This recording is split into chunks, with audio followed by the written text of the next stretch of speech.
안녕하십니까 동역자 여러분. 자, 오늘부터는 이제 서론을 마치고 또 실론도 마치고 이제 인간론에 대해서 봅니다. 오늘 첫 번째 시간은 인간의 존재가 무엇인지 함께 보려고 합니다.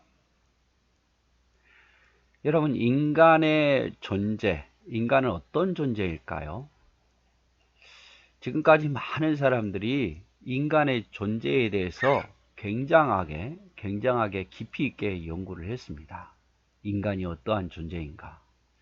누구든지 궁금해 하잖아요. 도대체 사람은 어디서 왔고, 어디로 가며, 어떠한 존재인가? 정말 많은 연구를 했죠. 불교에서는 인간을 허무하기 짝이 없는 것에 집착하는 고통스러운 존재로 봅니다. 그래서 인생을 어떻게 보면은요, 우리의 삶을 불교에서는 감옥이라고 생각해요. 감옥. 제가 아는 개념은 감옥. 그래서 불교는 이 감옥에서 인간을 빠져나오게 하는 게 해탈이라고 말합니다. 해탈. 해탈. 그래서 불교는 계속 인간이 돌고 돈다고 생각하잖아요. 이번 죽으면 다음 생애가 있고, 그리고 다음 생애가 있고, 그리고 또 다음 생애가 있고, 이렇게 수천 번, 수만 번, 수억 번을 돌아야 되는 거예요. 그래서 가장 불교에서는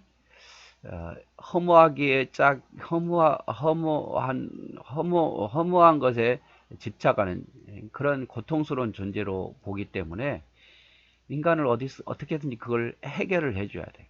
그게 뭡니까? 해탈. 해탈되는 거고, 그게 바로 해탈되는 게 바로 부처가 된다고 이야기를 하는 거죠. 그래서 불교의 개념에서는 이 생을 살면서 나쁜 짓 하면 나쁜 것으로 태어나고 좋은 것을 하면 좋은 것으로 태어난다고 생각해요. 사람이 나쁜 짓 하면 다음에는 나쁜 짐승으로 태어난다든지, 짐승이 이제 좋은 일을 계속 쌓다 보면 인간으로 태어난다든지. 하지만 인간으로 있어도 인간 자체 삶이 고통스러운 거죠. 그래서 이것을 어떻게 벗어날 수 있을까 하다가 고민하다가 좋은 일을 계속 업을 쌓다 보면, 좋은 것을 쌓고 다음 생에도 또 쌓고 또 쌓다 보면 결국 이 인생이라는 감옥의 사이클 속에서 벗어나게 된다. 그게 바로 해탈에 이르게 된다고 생각을 하는 거고, 그게 바로 부처가 된다고 생각을 하는 거죠. 그래서 고승들은 전에 인생을 살면서 좋은 업을 많이 쌓아서 이제 고승이 되고 이제 부처가 된다, 이렇게 생각을 하는 거예요.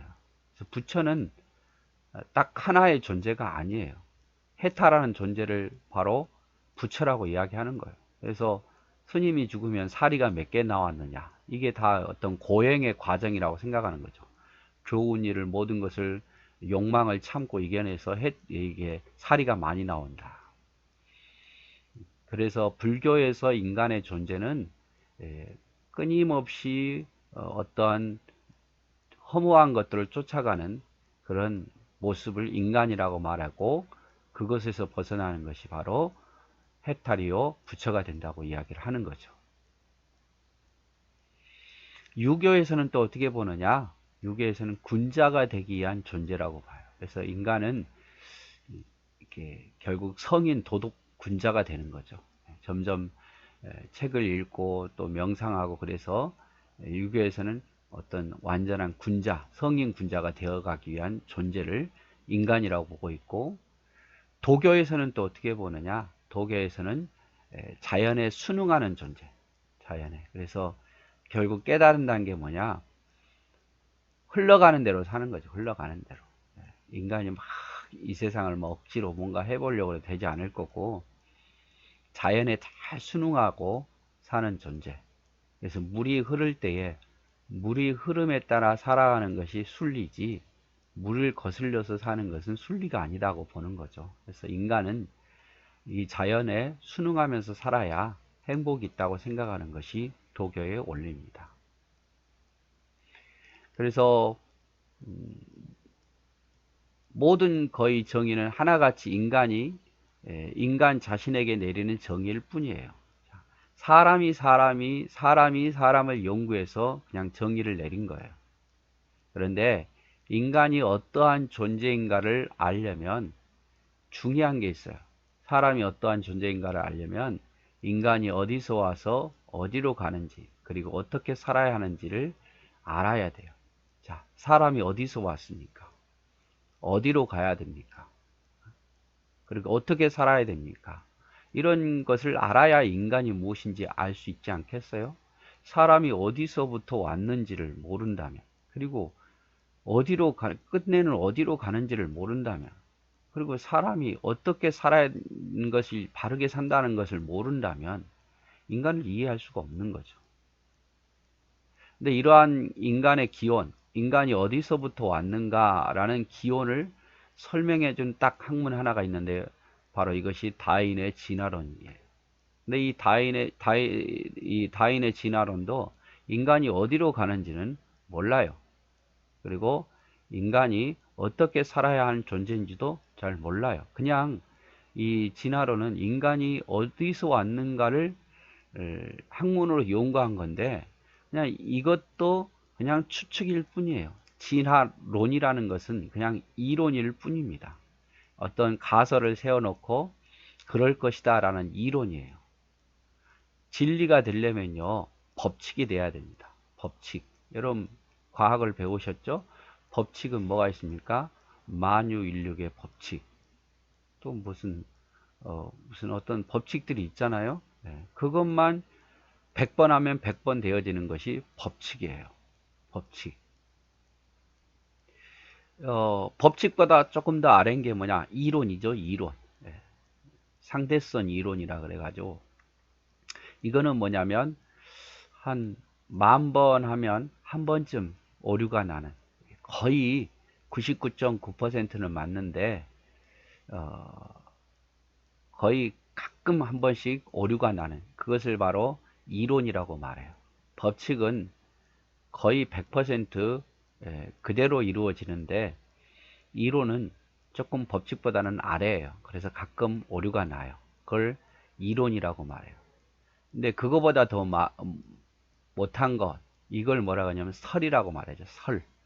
즉 사람이 생각할 때 맞는 것 같긴 한데, 그런데 증명을 못 해내는 거죠. 모두가 다 공감은 하는데 그거를 증명을 못 해내는 거예요. 그게 뭐냐면 바로 설이에요. 근데 진화론은 설이에요, 설. 그러니까 사람들이 그래, 맞아, 그럴 것 같아, 맞아, 그게 맞는 것 같아, 여러 가지 증거를 보여주면 맞는 것 같아 라고 하지만 그것에 대해서 정확하게 옳다라고 말하기도 좀 어려운 게 바로 론입니다. 진화론이 바로 그거죠. 그런데 이제 성경을 보면 인간이 어디에서 왔고 어디로 가고 인간은 어떠한 존재로 살아야 되는지를 분명하게 이야기를 하고 있어요.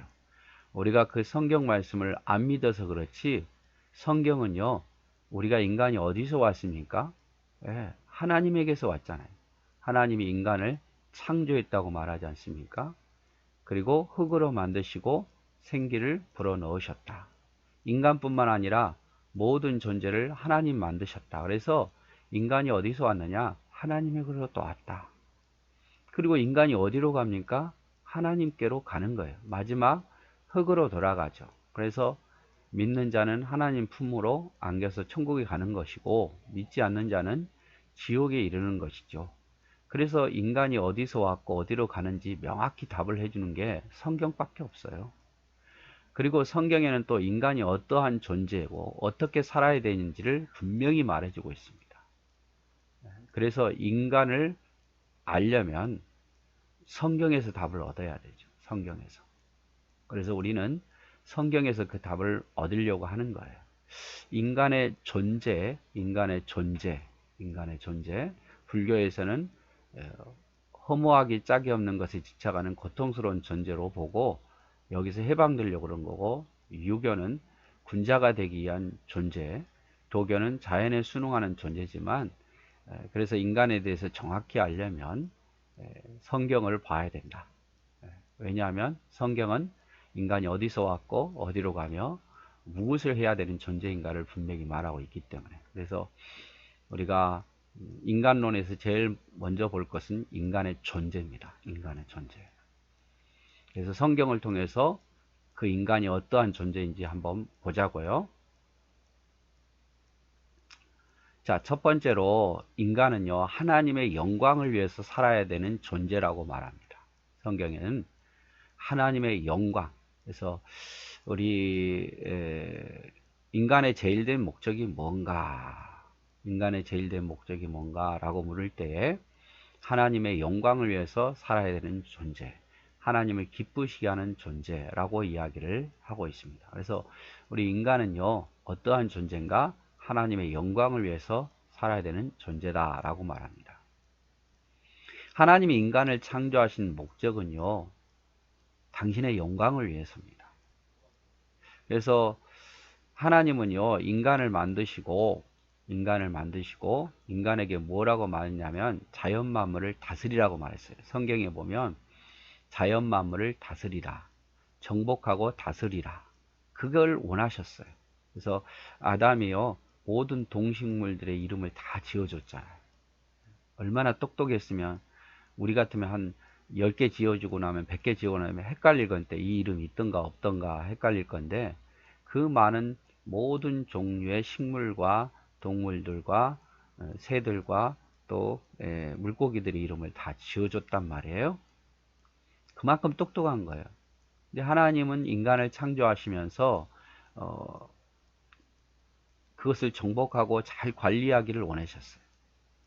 그렇게 하는 모습을 보고 하나님 기뻐하신 거고, 그리고 또 하나, 에덴 동산에 있는 선악을 알게 하는 열매를 따먹지 않는 거, 그게 순종이거든요.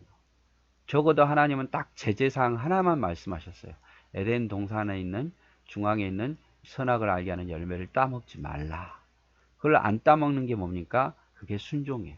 그걸 하나님을 기쁘게 하는 거고. 그래서 원래 인간은요, 하나님의 영광을 위해서 하나님을 기쁘시게 하게 하려고 하나님께서 만드셨고, 하나님을 기쁘게 하는 방법이 뭡니까? 정복하고 다스리면서 잘 자연을 관리하면서 선악을 알게 하는 열매를 따먹지 않고 순종하면서 하나님의 존재를 인정하는 것, 그것이 바로 하나님을 기쁘시게 하는 거고 하나님께 영광 돌리는 방법이었다, 이 말이죠. 자, 성경을 볼까요? 자, 이사야서 43장 7절에 보면 무릇 내 이름으로 일컫는 자 곧 내가 내 영광을 위하여 창조한 자를 오게 하라. 그들은 내가 지었고 만들었느니라. 그래서 내 영광을 위해서, 내가 내 영광을 위해서 창조한 자, 인간을 오게 하라, 이 말이에요. 그래서 하나님의 영광을 위해서 사람을 창조하셨다. 내가 지었고 만들었다. 이렇게 표현하고 있고, 창세기 1장 31절에 하나님이 그 지으신 모든 것을 보시니 보시기에 심히 좋았더라. 저녁이 되며 아침이 되니 이는 여섯째 날이라. 하나님이 인간을 만드시고 또 자연을 만드시고 특별히 인간을 만드시고 너무 좋으셨어요. 인간을 만드신 그 자체가 너무 기쁘신 거예요. 자연 만물을 만드시고도 좋았더라 좋았다 했지만 인간을 만드시고 나서는 더 심히 좋았더라라고 말하죠. 그만큼 하나님께서 인간을 만들 때 작품 그 자체가 너무 있다는 자체가 너무 하나님께 기쁨이요 즐거움이요. 우리도 어떤 작품을 만들 때 잘 나오면 너무 기쁘잖아요. 그래서 인간을 만드셨다는 그 자체가 하나님의 기쁨이고, 그리고 그 인간이 더더욱이 모든 자연 만물을 잘 다스리고 관리하고 에덴 동산에 있는 중앙에 있는 동산에 있는 열매를 따먹지 않고 순종하는 것이, 하나님의 말씀을 순종하는 것이 하나님에게 놀라운 기쁨이었다, 이 말이죠. 고린도전서 10장 31절에 그런즉 너희가 먹든지 마시든지 무엇을 하든지 다 하나님의 영광을 위해서 하라. 아주 유명한 말씀이잖아요. 10장 31절. 무엇을 하든지 다 하나님의 영광을 위해서 하라. 그래서 인간의 존재 첫 번째 이유가 뭐냐? 인간의 존재 첫 번째 이유는 바로 하나님의 영광을 위해서 사는 것이 인간의 첫 번째 존재 이유다, 이 말이죠. 그래서 우리가 하나님의 형상 예수 그리스도를 믿는 저와 여러분이 가장 중요한 게 뭐냐? 하나님의 영광을 위해서, 하나님을 기쁘게 하는 일을 위해서 사는 거죠. 그게 뭡니까? 하나님의 말씀대로 사는 거예요.